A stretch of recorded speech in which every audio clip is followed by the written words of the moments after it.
بسم اللہ الرحمن الرحیم۔ السلام علیکم۔ آج میں بیان کروں گا سورہ الرحمن، ترجمہ اور اس کی تفسیر قرآن اور حدیث کی روشنی میں۔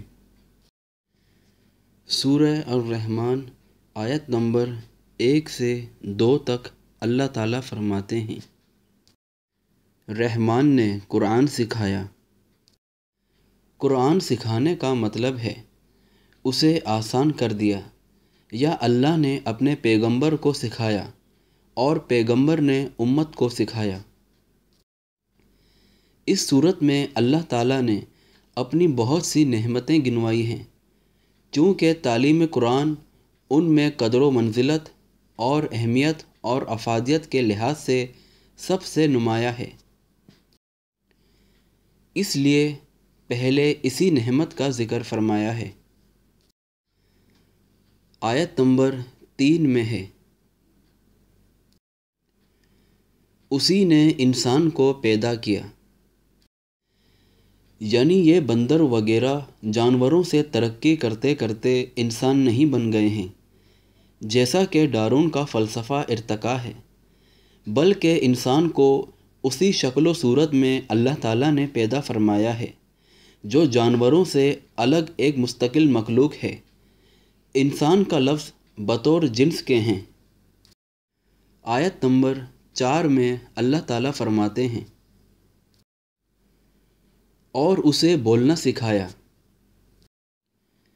اس بیان سے مراد ہر شخص کی اپنی مادری بولی ہے، جو بغیر سکھائے ہنس کود ہر شخص بول لیتا ہے، حتیٰ کہ چھوٹا بچہ بھی بولتا ہے جس کو کسی بات کا علم اور شعور نہیں ہوتا۔ یہ اس تعلیم الہی کا نتیجہ ہے جس کا ذکر اس آیت میں ہے۔ آیت نمبر 5 میں اللہ تعالیٰ فرماتے ہیں، آفتاب اور مہتاب مقررہ حساب سے ہیں، یعنی اللہ کے ٹھہرائے ہوئے حساب سے اپنی اپنی منزلوں پر رواں دواں رہتے ہیں، ان سے تجاوز نہیں کرتے۔ آیت نمبر 6 میں اللہ تعالیٰ فرماتے ہیں، اور بیلیں اور درخت دونوں سجدہ کرتے ہیں، جیسا کہ سورہ الحج آیت نمبر 18 میں اللہ تعالیٰ فرماتے ہیں، سورج، چاند، ستارے، پہاڑ، درخت، چوپائے اور جو کچھ زمین و آسمان میں ہے سب اللہ کو سجدہ کرتے ہیں۔ آیت نمبر 7 اور 8 میں اللہ تعالیٰ فرماتے ہیں، اسی نے آسمان کو بلند کیا اور اسی نے ترازو رکھی تاکہ تم تولنے میں تجاوز نہ کرو، یعنی زمین میں انصاف رکھا جس کا اس نے لوگوں کو حکم دیا۔ سورہ الحدید آیت نمبر 25 میں اللہ تعالیٰ فرماتے ہیں، یقیناً ہم نے اپنے پیغمبروں کو کھلی دلیلیں، کتاب اور میزان ترازو دے کر بھیجا تاکہ لوگ عدل پر قائم رہیں، یعنی انصاف سے تجاوز نہ کرو۔ آیت نمبر 9 سے 12 تک اللہ تعالیٰ فرماتے ہیں، انصاف کے ساتھ وزن کو ٹھیک رکھو اور تول میں کم نہ دو، اور اسی نے مخلوق کے لیے زمین بچھا دی جس میں میوے ہیں اور خوشے والی کھجور کے درخت ہیں اور بس والا اناج ہے اور خوشبودار پھول ہیں۔ الحب سے مراد ہر وہ خوراک ہے جو انسان اور جانور کھاتے ہیں، خشک ہو کر اس کا پودا بس بن جاتا ہے جو جانوروں کے کام آتا ہے۔ آیت نمبر 13 میں اللہ تعالیٰ فرماتے ہیں، پس اے انسانوں اور جنوں، تم اپنے پروردگار کی کون کون سی نعمت کو جھٹلاؤ گے؟ یہ انسانوں اور جنوں دونوں سے خطاب ہے۔ اللہ تعالیٰ اپنی نعمتیں گنوا کر ان سے پوچھ رہا ہے۔ یہ تکرار اس شخص کی طرح ہے جو کسی پر مسلسل احسان کرے لیکن وہ اس کے احسان کا منکر ہو، جیسے کہے میں نے تیرا فلاں کام کیا، کیا تو انکار کرتا ہے؟ یا فلاں چیز تجھے دی، کیا تجھے یاد نہیں؟ تجھ پر فلاں احسان کیا، کیا تجھے ہمارا ذرا خیال نہیں؟ آیت نمبر 14 میں اللہ تعالیٰ فرماتے ہیں، اس نے انسان کو ایسی آواز دینے والی مٹی سے پیدا کیا جو ٹھیکری کی طرح تھی، یعنی خشک مٹی جس میں آواز ہو، آگ میں پکی ہوئی مٹی جسے ٹھیکری کہتے ہیں۔ اس انسان سے مراد حضرت آدم علیہ السلام ہے، جن کا پہلے مٹی سے پتلا بنایا گیا اور پھر اس میں اللہ نے روح پھونکی، پھر حضرت آدم علیہ السلام کی بائیں پسلی سے اماں حوا کو پیدا فرمایا اور پھر ان دونوں سے نسل انسانی چلی۔ آیت نمبر 15 میں اللہ تعالیٰ فرماتے ہیں، اور جنات کو آگ کے شعلے سے پیدا کیا۔ آیت نمبر 16 میں اللہ تعالیٰ فرماتے ہیں، پس تم اپنے رب کی کون کون سی نعمت کو جھٹلاؤ گے؟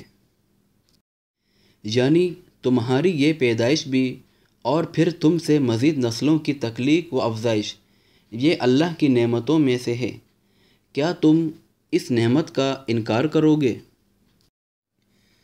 آیت نمبر 17 اور 18 میں اللہ تعالیٰ فرماتے ہیں، وہ رب ہے دونوں مشرقوں اور دونوں مغربوں کا، تو اے جنوں اور انسانوں تم اپنے رب کی کون کون سی نعمت کو جھٹلاؤ گے؟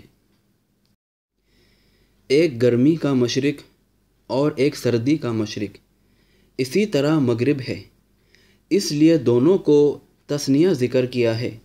موسموں کے اعتبار سے مشرق اور مغرب کا مختلف ہونا، اس میں بھی انس اور جن کی بہت سی مصلیتیں ہیں، اس لیے اسے بھی نعمت قرار دیا گیا ہے۔ آیت نمبر 19 سے 21 تک اللہ تعالیٰ فرماتے ہیں، اس نے 2 دریا جاری کر دیے جو ایک دوسرے سے مل جاتے ہیں، ان دونوں میں ایک آڑ ہے کہ اس سے بڑھ نہیں سکتے، پس اپنے پروردگار کی کون کون سی نعمت کو جھٹلاؤ گے؟ جیسے میٹھے پانی کے دریا ہیں جن سے کھیتیاں سیراب ہوتی ہیں اور انسان ان کا پانی اپنی دیگر ضروریات میں بھی استعمال کرتا ہے۔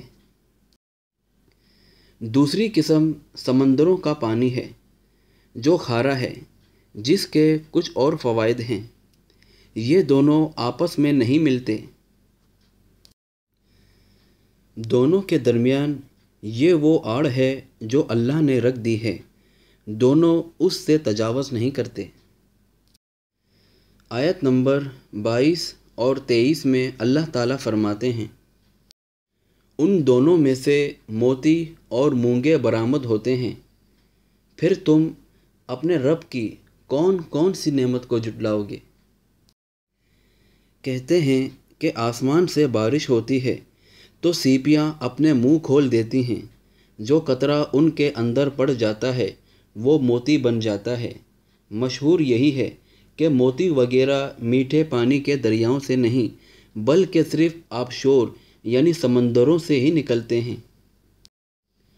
لیکن قرآن نے تثنیہ کی ضمیر استعمال کی ہے، جس سے معلوم ہوتا ہے کہ دونوں ہی سے موتی نکلتے ہیں،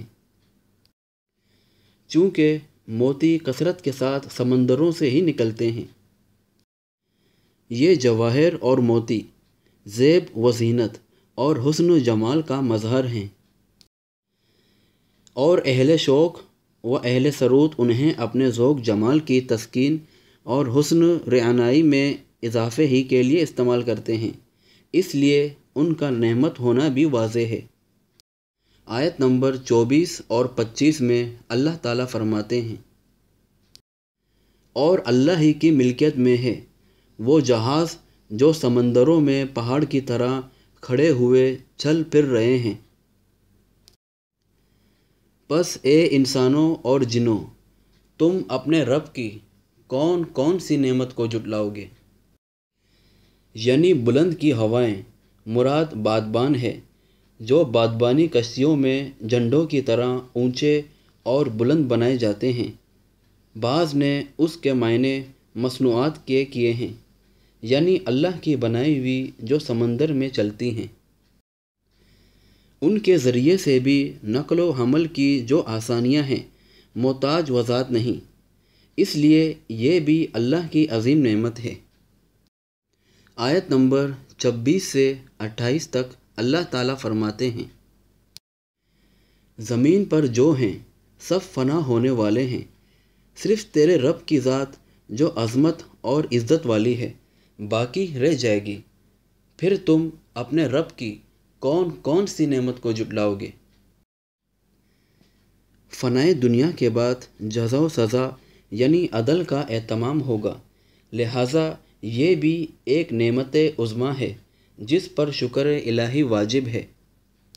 آیت نمبر 29 اور 30 میں اللہ تعالیٰ فرماتے ہیں، سب آسمان اور زمین والے اسی سے مانگتے ہیں، ہر روز وہ ایک شان میں ہے۔ پھر تم اپنے رب کی کون کون سی نعمت کو جھٹلاؤ گے؟ یعنی سب اس کے محتاج اور اس کے در کے سوالی ہیں، یعنی ہر وقت وہ کسی نہ کسی کام میں مصروف ہے، کسی کو بیمار کر رہا ہے، کسی کو شفا یاب، کسی کو تونگر بنا رہا ہے تو کسی تونگر کو فقیر، کسی کو گدھا سے شاہ اور شاہ سے گدھا، کسی کو بلندیوں پر فائز کر رہا ہے، کسی کو پستی میں گرا رہا ہے۔ یہ سارے تصرف اسی کے امر و مشیت سے ہو رہے ہیں، اور شب و روز کا کوئی لمحہ ایسا نہیں جو اس کا کارگزری سے خالی ہو، جیسا کہ سورہ البقرہ آیت نمبر 255 میں اللہ تعالیٰ فرماتے ہیں، وہ زندہ ہے، سب کا تھامنے والا ہے، جسے اونگ آئے نہ نیند۔ اور اتنی بڑی ہستی کا ہر وقت بندوں کے امور و معاملات کی تدبیر میں لگے رہنا کتنی بڑی نعمت ہے۔ آیت نمبر 31 اور 32 میں اللہ تعالیٰ فرماتے ہیں، جنوں اور انسانوں کے گروہوں، ان قریب ہم فارغ ہو کر تمہاری طرف متوجہ ہو جائیں گے۔ پھر تم اپنے رب کی کون کون سی نعمت کو جھٹلاؤ گے؟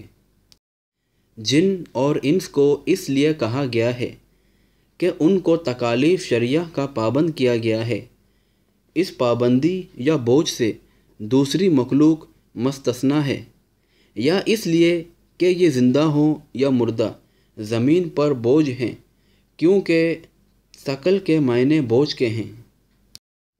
آیت نمبر 33 اور 34 میں اللہ تعالیٰ فرماتے ہیں، اے گروہ جن و انس، اگر تم میں آسمانوں اور زمین کے کناروں سے باہر نکل جانے کی طاقت ہے تو نکل بھاگو، بغیر غلبے اور طاقت کے تم نہیں نکل سکتے۔ پھر اپنے رب کی کون کون سی نعمت کو جھٹلاؤ گے؟ یعنی اللہ کی تقدیر اور قضا سے تم بھاگ کر کہیں جا سکتے ہو تو چلے جاؤ، لیکن یہ طاقت کس میں ہے اور بھاگ کر آخر کہاں جائے گا؟ کون سی جگہ ایسی ہے جو اللہ کے اختیارات سے باہر ہو؟ بعض نے کہا ہے کہ یہ میدان محشر میں کہا جائے گا، جب کہ فرشتوں نے ہر طرف سے لوگوں کو گھیر رکھا ہوگا۔ دونوں ہی مفہوم اپنی جگہ صحیح ہے۔ آیت نمبر 35 اور 36 میں اللہ تعالیٰ فرماتے ہیں، تم پر آگ کے شعلے اور دھواں چھوڑ دیا جائے گا، پھر تم مقابلہ نہ کر سکو گے۔ پھر اپنے رب کی نعمتوں میں سے کون کون سی نعمت کو جھٹلاؤ گے؟ مطلب یہ ہے، اگر تم قیامت والے دن کہیں بھاگ کر گئے بھی تو فرشتے آگ کے شعلے اور دھواں تم پر چھوڑ کر یا پگھلا ہوا تانبا تمہارے سروں پر ڈھال کر تمہیں واپس لے آئیں گے۔ یعنی اللہ کے عذاب کو ٹالنے کی تم قدرت نہیں رکھو گے۔ آیت نمبر 37 اور 38 میں اللہ تعالیٰ فرماتے ہیں، پس جب کہ آسمان پھٹ کر سرخ ہو جائے جیسے کہ سرخ چمڑا، پس تم اپنے رب کی کون کون سی نعمت کو جھٹلاؤ گے۔ قیامت والے دن آسمان پھٹ پڑے گا، فرشتے زمین پر اتر آئیں گے۔ اس دن نار جہنم کی شدت حرارت سے پگھل کر سرخ نری کے چمڑے کی طرح ہو جائے گی۔ آیت نمبر 39 اور 40 میں اللہ تعالیٰ فرماتے ہیں، اس دن کسی انسان اور کسی جن سے اس کے گناہوں کی پرسش نہ کی جائے گی، پس تم اپنے رب کی کون کون سی نعمت کو جھٹلاؤ گے۔ یعنی جس وقت وہ قبروں سے باہر نکلیں گے۔ اس کا مطلب یہ بیان کیا ہے، گناہوں کی بابت نہیں پوچھا جائے گا، کیونکہ ان کا تو پورا ریکارڈ فرشتوں کے پاس بھی ہوگا اور اللہ کے علم ازالہ میں بھی۔ البتہ پوچھا جائے گا کہ تم نے یہ کیوں کیے، یا یہ مطلب ہے ان سے نہیں پوچھا جائے گا، بلکہ انسانی اعضاء خود بول کر ہر بات بتلائیں گے۔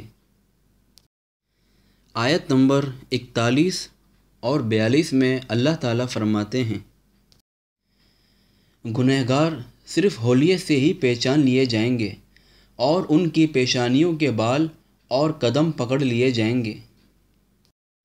پس تم اپنے رب کی کون کون سی نعمت کو جھٹلاؤ گے۔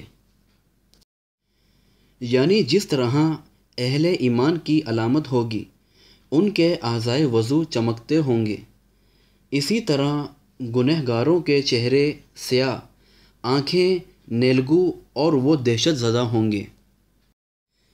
فرشتے ان کی پیشانیاں ان کے قدموں کے ساتھ ملا کر پکڑیں گے اور جہنم میں ڈال دیں گے، یا کبھی پیشانیوں سے اور کبھی قدموں سے انہیں پکڑیں گے۔ آیت نمبر 43 سے 45 تک اللہ تعالیٰ فرماتے ہیں، یہ ہے وہ جہنم جسے مجرم جھوٹا جانتے تھے، اس کے اور کھولتے ہوئے گرم پانی کے درمیان چکر کھائیں گے۔ پس تم اپنے رب کی کون کون سی نعمت کو جھٹلاؤ گے۔ یعنی کبھی انہیں جہنم کا عذاب دیا جائے گا اور کبھی گرم پانی پینے کا عذاب۔ گرم یعنی سخت کھولتا ہوا گرم پانی جو ان کی انتڑیوں کو کاٹ دے گا۔ آیت نمبر 46 اور 47 میں اللہ تعالیٰ فرماتے ہیں، اور اس شخص کے لیے جو اپنے رب کے سامنے کھڑا ہونے سے ڈرا دو دو جنتیں ہیں۔ پس تم اپنے رب کی کون کون سی نعمت کو جھٹلاؤ گے۔ جیسے حدیث میں آتا ہے، 2 باغ چاندی کے ہیں جن میں برتن اور جو کچھ ان میں ہیں سب چاندی کے ہوں گے۔ 2 باغ سونے کے ہیں، ان کے برتن اور جو کچھ ان میں ہیں سب سونے کے ہی ہوں گے۔ آیت نمبر 48 سے 49 تک اللہ تعالیٰ فرماتے ہیں، دونوں جنتیں بہت سی ٹہنیوں اور شاخوں والی ہیں۔ پس تم اپنے رب کی کون کون سی نعمت کو جھٹلاؤ گے۔ یہ اشارہ ہے اس طرف کہ اس میں سایہ گنجان اور گہرا ہوگا، نیز پھلوں کی کثرت ہوگی، کیونکہ کہتے ہیں ہر شاخ اور ٹہنی پھلوں سے لدی ہوگی۔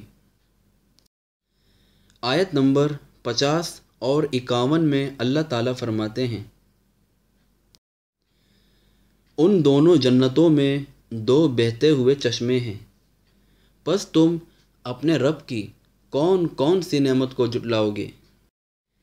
ایک چشمے کا نام تسنیم اور دوسرے چشمے کا نام سلسبیل ہے۔ آیت نمبر 52 اور 53 میں اللہ تعالیٰ فرماتے ہیں،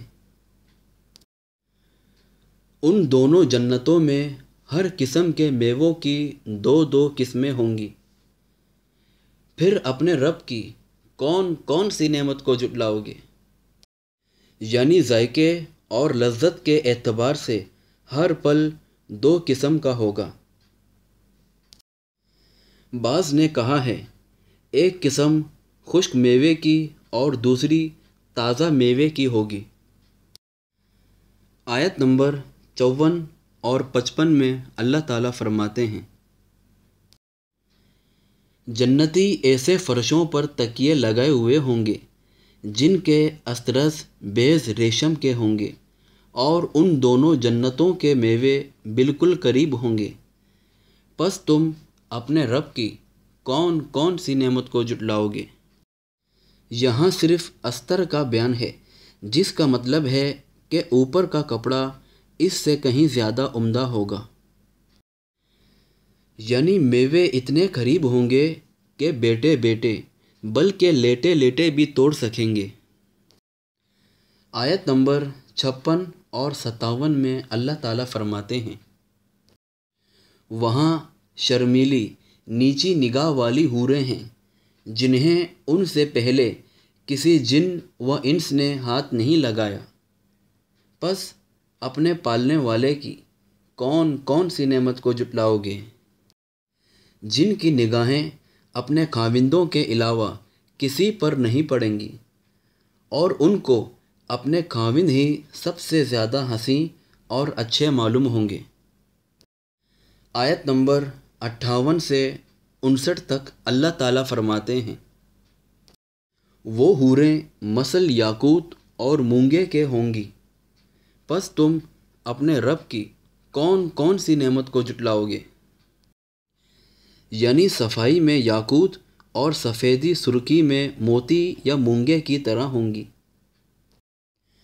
ان کے حسین و جمال کی وجہ سے ان کی پنڈلی کا گودا گوشت اور ہڈی کے پیچھے سے نظر آئے گا۔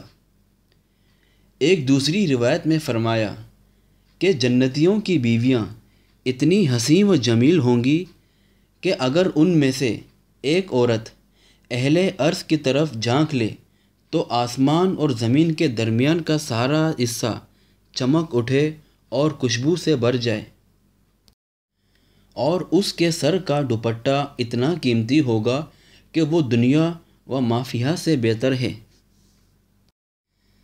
آیت نمبر 60 اور 61 میں اللہ تعالیٰ فرماتے ہیں، احسان کا بدلہ احسان کے سوا کیا ہے؟ پس تم اپنے رب کی کون کون سی نعمت کو جھٹلاؤ گے؟ پہلے احسان سے مراد نیکی اور اطاعت الہی، اور دوسرے احسان سے اس کا صلہ یعنی جنت اور اس کی نعمتیں ہیں۔ آیت نمبر 62 اور 63 میں اللہ تعالیٰ فرماتے ہیں، اور ان کے سوا دو جنتیں اور ہیں، پھر تم اے انسانوں اور جنوں اپنے رب کی کون کون سی نعمت کو جھٹلاؤ گے؟ آیت نمبر 64 اور 65 میں اللہ تعالیٰ فرماتے ہیں، جو دونوں گہری سبز سیاہی مائل ہیں، بتاؤ اب اپنے پروردگار کی کون کون سی نعمت کو جھٹلاؤ گے؟ یعنی کثرت سیریابی اور سبزے کی فراوانی کی وجہ سے وہ ماہل با سیاہی ہوں گے۔ آیت نمبر 66 اور 67 میں اللہ تعالیٰ فرماتے ہیں، ان میں دو جوش سے ابلنے والے چشمے ہیں، پھر تم اے انسانوں اور جنوں اپنے رب کی کون کون سی نعمت کو جھٹلاؤ گے؟ آیت نمبر 68 اور 69 میں اللہ تعالیٰ فرماتے ہیں، ان دونوں میں میوے اور کھجور اور انار ہوں گے، کیا اب بھی رب کی کسی نعمت کی تکذیب تم کرتے ہو؟ جب کہ پہلی دو جنتوں باغوں کی صفت میں بتلایا گیا ہے کہ ہر پل دو قسم کا ہوگا، ظاہر ہے اس میں شرف و فضل کی جو زیادتی ہے وہ دوسری بات میں نہیں ہے۔ آیت نمبر 70 اور 71 میں اللہ تعالیٰ فرماتے ہیں، ان میں نیک سیرت اور خوبصورت عورتیں ہیں، پس تم اپنے رب کی کون کون سی نعمت کو جھٹلاؤ گے؟ خیرات سے مراد اخلاق، کردار اور حسن کی خوبیاں ہیں، اور احسان کا مطلب ہے حسن و جمال میں یکتا۔ آیت نمبر 72 اور 73 میں اللہ تعالیٰ فرماتے ہیں، وہ حوریں جنتی خیموں میں رہنے والیاں ہیں، بس اے انسانوں اور جنوں، تم اپنے رب کی کون کون سی نعمت کو جھٹلاؤ گے؟ صحیح بخاری حدیث نمبر 4879 اور صحیح مسلم حدیث نمبر 2838 میں آیا ہے۔ حضرت محمد صلی اللہ علیہ وآلہ وسلم نے فرمایا، جنت میں موتیوں کے خیمے ہوں گے، ان کا عرض 60 میل ہوگا، اس کے ہر کونے میں جنتی کے اہل ہوں گے جس کو دوسرے کونے والے نہیں دیکھ سکیں گے، مومن اس میں گھومے گا۔ آیت نمبر 74 اور 75 میں اللہ تعالیٰ فرماتے ہیں، ان کو اہل جنت سے پہلے نہ کسی انسان نے ہاتھ لگایا نہ کسی جن نے، پس اپنے پروردگار کی کون کون سی نعمت کو جھٹلاؤ گے؟ آیت نمبر 76 اور 77 میں اللہ تعالیٰ فرماتے ہیں، سبز مسندوں اور عمدہ فرشوں پر تکیے لگائے ہوئے ہوں گے، پس اے جنوں اور انسانوں، تم اپنے رب کی کون کون سی نعمت کو جھٹلاؤ گے؟ آیت نمبر 78 میں اللہ تعالیٰ فرماتے ہیں، تیرے پروردگار کا نام بابرکت ہے جو عزت و جلال والا ہے۔ مطلب ہے اس کا نام ہمیشہ رہنے والا ہے، یا اس کے پاس ہمیشہ خیر کے خزانے ہیں۔ جب اس کا نام اتنا بابرکت یعنی خیر اور بلندی کا حامل ہے تو اس کی ذات کتنی برکت اور عظمت و رفعت والی ہوگی۔